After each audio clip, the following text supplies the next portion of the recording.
Instruisez-vous dans la parole du Seigneur. Mes enfants bien-aimés, je suis Jésus de miséricorde et d'amour infini. Je suis ici parmi vous et je vous répète les paroles que dicte la sagesse éternelle. À vous, je donne les mêmes enseignements que ceux que je dispensais à la foule qui me suivait assoiffée de vérité, quand, homme comme vous, je cheminais sur les routes de Palestine.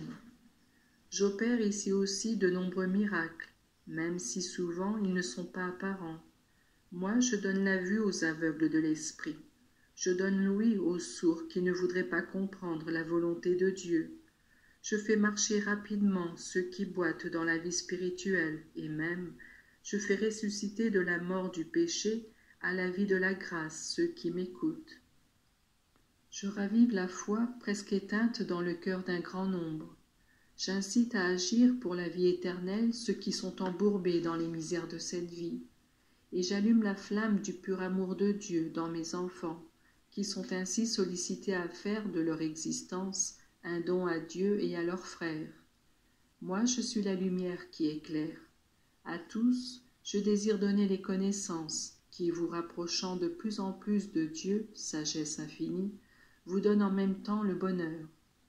Je désire que la vérité soit la propriété dont vous puissiez jouir, en la pratiquant et en la diffusant par l'exemple et la parole, de manière à entraîner tout le monde à ma suite, comme en un sillage lumineux qui, partant de la terre, arriverait jusqu'au ciel.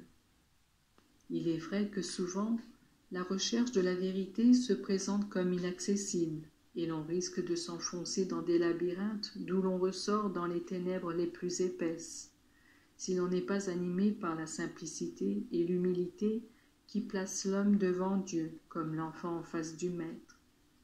Il y a ceux qui pensent introduire des nouveautés ou donner des significations arbitraires à ce que Dieu a inspiré et dicté. Il y a ceux qui s'arrêtent sur les détails d'une vérité, d'une nouvelle ou d'une histoire, sans en saisir la signification profonde. Vous souvenez-vous de la parabole du mauvais riche? Après avoir été condamné au feu, de quoi se souciait-il? D'être libéré de ce feu qu'il savait éternel? Non. Il avait compris combien il était nécessaire que ses frères sachent ce qui est réservé dans notre vie à ceux qui ont transgressé la loi de la charité, et il déciderait qu'ils soient instruits en la matière.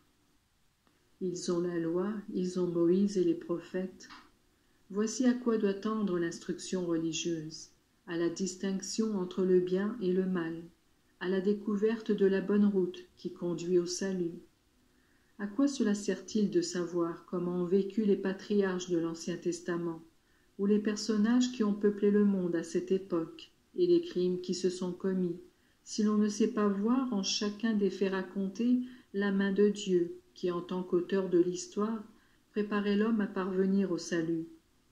À quoi cela peut-il servir que vous sachiez que Judas fut le traître, que la populace me cloua sur une croix, si vous ne découvrez pas en eux des instruments grâce auxquels, en sacrifiant volontiers ma vie, moi je pouvais vous faire connaître ce poème d'amour enclos dans mon cœur. Il est bien de s'instruire, c'est un devoir de lire l'Ancien et le Nouveau Testament, de même que les évangélistes écrivirent à genoux les 4 évangiles en signe de respect, de crainte et d'adoration. De même, ceux qui se mettent à l'étude des divines vérités devraient-ils s'y préparer par la prière, l'humilité et une sainte crainte, car le père du mensonge pourrait s'introduire et semer l'erreur. Un jour j'ai dit aux foules massées sur la montagne, bienheureux ceux qui ont faim et soif de justice. Mais comment apprendrez-vous à pratiquer la justice si vous ne vous approchez pas de moi, tels des assoiffés et des affamés, pour puiser dans mes paroles la manière de vous comporter? Vous voyez donc comment l'instruction religieuse doit toujours vous accompagner dans votre vie de foi. Vous vous demandez souvent en quoi est-ce que je crois.